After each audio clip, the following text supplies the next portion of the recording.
Hi, this is Violet Price. I'm doing 2008 style video blogs. My computer is fucked up, so I'm doing it in my cool living room. As you can see, cool, pink. It went crazy during the pandemic. That was pretty cool. I painted that. Anyway, I wanted to talk about last night. I debuted a piece of my film in the Failed Film Festival. It's this really cool film festival my friend Mimosa helps organize in LA. I went last year and it was the coolest event of the year. It was all very queer, very sex worker friendly, very that sort of scene that I really like, and it was really fun. Last year I met my friend Chanel, who ended up being in my movie and was amazing in it. And I was excited this year to have a piece of my work screened. Since it was like a sexy film festival, I cut the sex scene from my movie.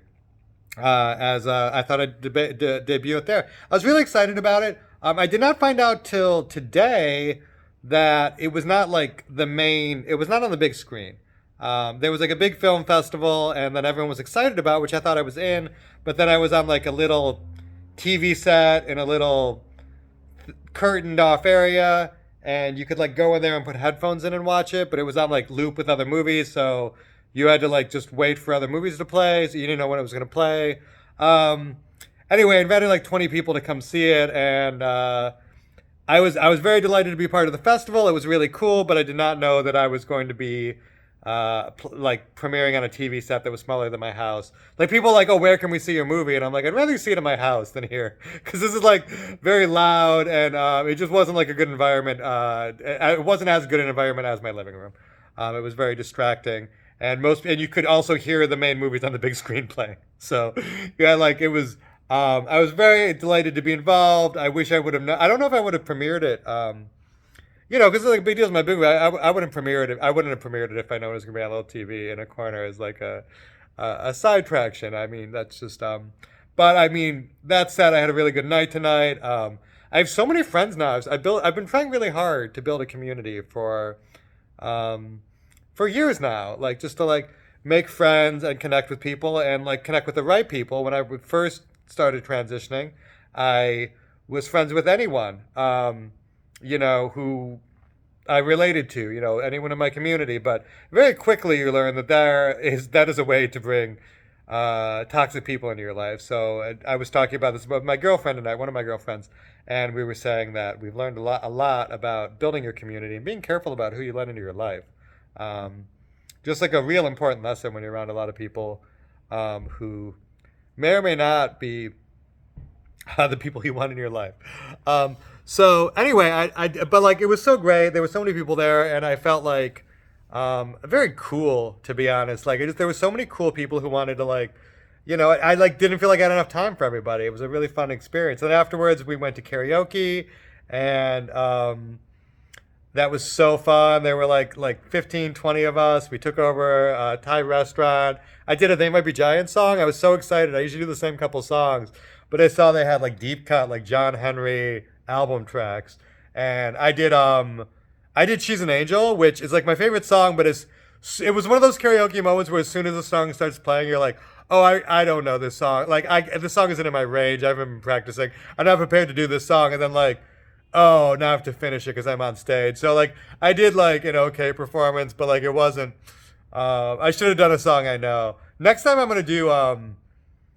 Speaking of John Henry album track, I'm gonna do "I Should Be Allowed to Think," which they had on karaoke. It's anything on YouTube. So I'm like kind of excited to like refresh myself on that one and do that song.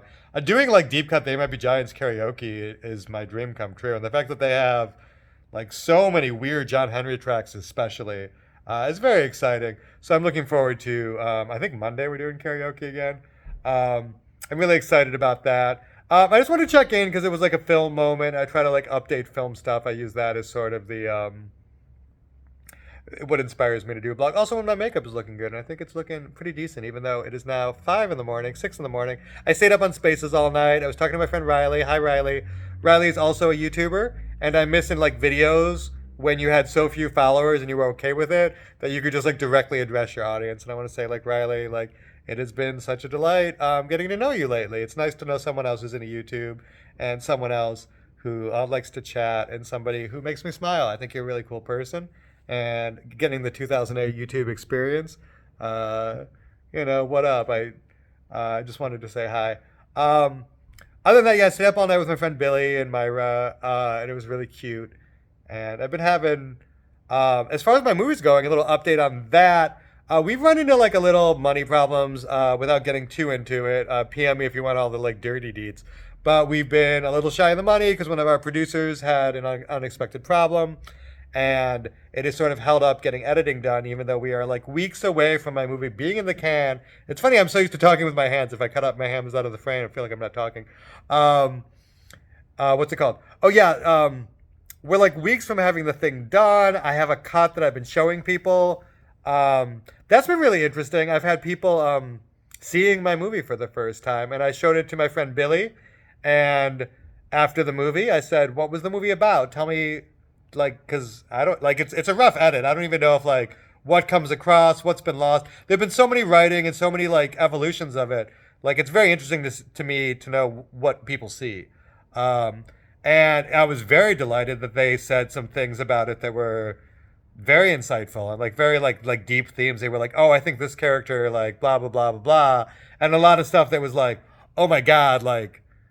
I'm so glad you could even get that from it because like in my head it's like, oh, there's these really complex like dense themes that I'm trying to explore, but in real life, I don't know if that made it through like editing and acting and lighting and all the millions of people. Like I don't know if this like what how much of the like deeper story like in the levels of it like come across, and it was very huge relief that they got it. Like they really got it. They got like all the subtlety of it. And that was very exciting. I've seen my movie now. I've been watching it with people. I've probably shown 4 or 5 people, and it's been very exciting for me to see it with people because, and also just seeing it over and over again. Watching it with people is a way I can watch it without burning out. I don't know why. It's like a psychological phenomenon, but it's been really like there's like a lot of things I've been really getting excited about the more I watch it. There's some very the way my movie's structured, I've never really talked about this, but like, cause like it doesn't matter, you're gonna see it, hopefully. Is that like all the scenes like jump around, and every scene is like a different mood, and as different scenes, there'll be like 3 scenes for one character in a row. Then like you won't see that character for 20 minutes. Then there'll be like a quick scene, and it's been very satisfying that the movie to me feels like a mixtape. Like every scene is like a mood and an energy. There's some songs that are like very sad indie rock. There's some songs that are very like hip hop. There's some Japanese noise and breakcore. Like every scene has a different, like a radically different feel and vibe to it. But it is all meant to be one album, so to speak. So my editing process has been a lot like making mixtapes, which I have a lot of experience in because I'm that exact age when that was the thing I did. Not to dox my elderliness, but it's been very exciting to have a flow to it and a feel, and it feels like an experience. And like the more I watch it, like there's some things you don't notice, like that it like jumps around a lot because it works. Like it has a good feel to it. And anyway, like that's something I've been really excited about. And also picking music has been both very stressful and very exciting. Whenever it works, it's great. Picking music's such a big deal because you spend like years making this thing and getting everything right, and then you just like put a bunch of songs out and see what sounds cool, and they all sound kind of cool, and you kind of got to pick one. And then like it's such a big choice. Like I'm using a lot more like folk music than I expected.